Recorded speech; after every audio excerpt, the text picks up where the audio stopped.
All right, welcome back, everyone. Today we're going to be talking about Avatar Season 1. Um, I should probably say before we begin this, I did actually watch the entire first season again, which I don't think I've actually watched every single episode for a long time, but Avatar The Last Airbender is one of my favorite shows. So I'm going to be critical of some parts of it, but just wanted to get that out there that I do really enjoy this show. And if you haven't watched it yet, you should. Um, right now it's streaming on Netflix, but I have a feeling that'll change at some point in the future. That I'll probably switch over to Paramount Plus. Um, yeah, go watch it because there'll be I'll talk about some spoiler stuff. So let's talk about pros, positives first. This show does a really good job of tackling, I would say, more complex issues than it lets on. It's very the very surface level. It feels like a kid show, which is who it's meant for. But we deal like the show deals with things like genocide and you know abusive parents and stuff like that. So I think it's kind of impressive how they managed to weave that into the story, keeping it in the background enough that it doesn't get too dark for kids, but still there to teach them, I would say, important lessons in this aspect. Let's see what else. Character development, one of the best things in this show. Even in season one, I'm going to talk about kind of character development and setup together. I would say season one is probably the weakest of all the Avatar seasons, just because I feel like they were still trying to find their footing, and they didn't. I don't feel like they knew how popular it was going to be in the long term. Um, so it's very much like this episodic saga, but there's still these connecting pieces throughout the story. Like Zuko obviously keeps popping up, Admiral Zhao, and like there'll be one thing that'll come up in one episode, like Katara's necklace. I think she loses it in episode 5 or 6, and then it comes up again in episode like 9, I believe, when they run into the pirates, and it comes up again when she finally gets it back in episode I want to say 14. I'd have to I don't know specifically what the numbered episodes are, but I've watched it enough that I know approximately where they are.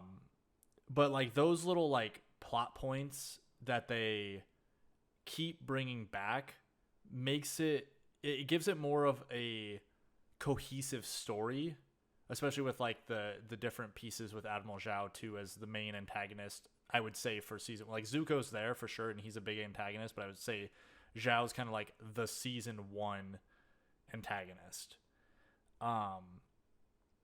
They give it this cohesive story though throughout, and this is, to me, it's impressive that this was done in an age where streaming wasn't really a thing yet.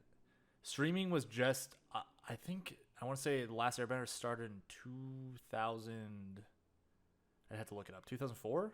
I might be a little early or late there, but streaming wasn't really big at that time, and so the traditional style of television, I know it's kind of surprising because it doesn't feel like that long ago, at least to me, but it was this episodic style, especially in kids show, this episodic style adventure where, yeah, you might have a big event in the beginning of the season and at the end of the season, but most of the episodes didn't really relate to each other. They were basically kind of like anime filler. They were just there to have something to talk about. So I think that's one thing that's kind of made the show stick around for so long, is it kind of blended that style with what we're kind of more used to today, which is where TV's kind of almost become a long form movie rather than just episodic. Gotta turn down my mic a little bit. Looks like I'm a little loud. There we go. So let's go to some critiques of this season. I do think that season 1 is the weakest out of all the Avatar: The Last Airbender seasons. And I think it's done because it is set up in that traditional format very thoroughly. Like at the end of season 2, you get like Ba Sing Se and stuff like that. But this, you get like a little bit at the Water Tribe. I feel like Ba Sing Se's arc is maybe 6 episodes where you're kind of always in like there. Um, Whereas this is very much like we're going on an adventure, and you go from point A to point B, and none of the locations are really interrelated because they're just traveling around. Whereas like I feel like later on the story kind of becomes a little bit more cohesive in that way. It also has what I would say is the worst, and I think many people would agree, is the worst episode in the entire show, which is the Great Divide. I mean, even the writers in the recap and the end of the show make fun of that episode. It's really boring. It's kind of hard to go back and watch. I made it through it, but it's like I usually skip that episode. This is also one of the seasons that I skip. Like if I go back and watch it, because I've watched this show probably like I would say probably 20 times. Usually to do character analysis and work on like, okay, how do spending time studying how they do such a good job of bringing these characters out in the ways that they do, and how they end up doing this really great setup for their setup in this season for Zuko's eventual redemption. It's literally set up from the beginning of the show. Actually, there's a lot of setup for that in this season. But there's a lot of episodes in this season that honestly I would say are minorly important. Like I'm glad they bring characters back later on from this season, but most of the episodes, like there's a few of them that you kind of have to hit.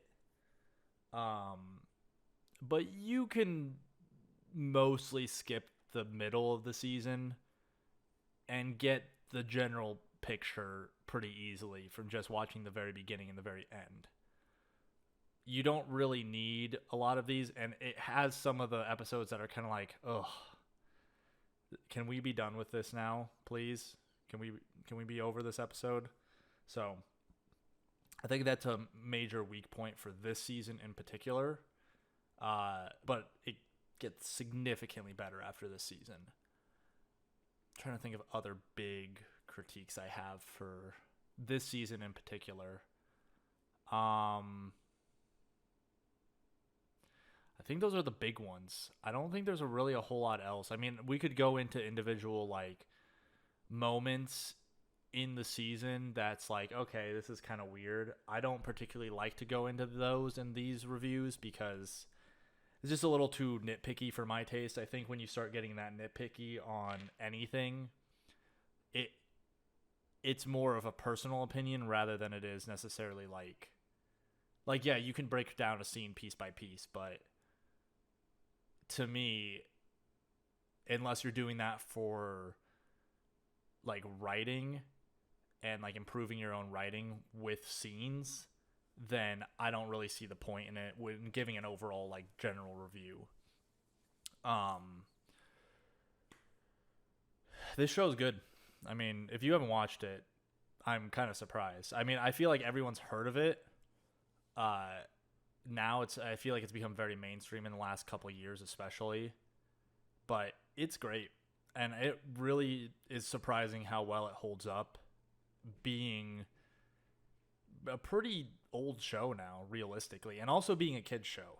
Because a lot of times I've gone back and watched, like, I used to love watching Pokemon. I've gone back and tried to watch like the first seasons of Pokemon, and I just cannot do it.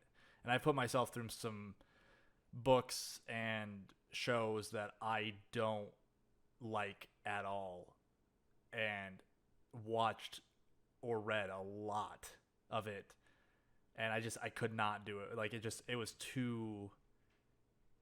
It was very dated. So, I think that's going to be it for this one, everyone. So if you like the video, be sure to like. I know there's a ton of people that love Avatar. So if you want to talk about it some more, you want to get more thoughts, or you have questions, or you have critiques, or critiques of my critiques, post them in the comments down below. I love to hear from everyone. It's awesome, and I love this show, so I'm really interested to hear some of the other fans of this universe and what's going on with it. So, all right. Thanks everyone for watching, and I will see you next time.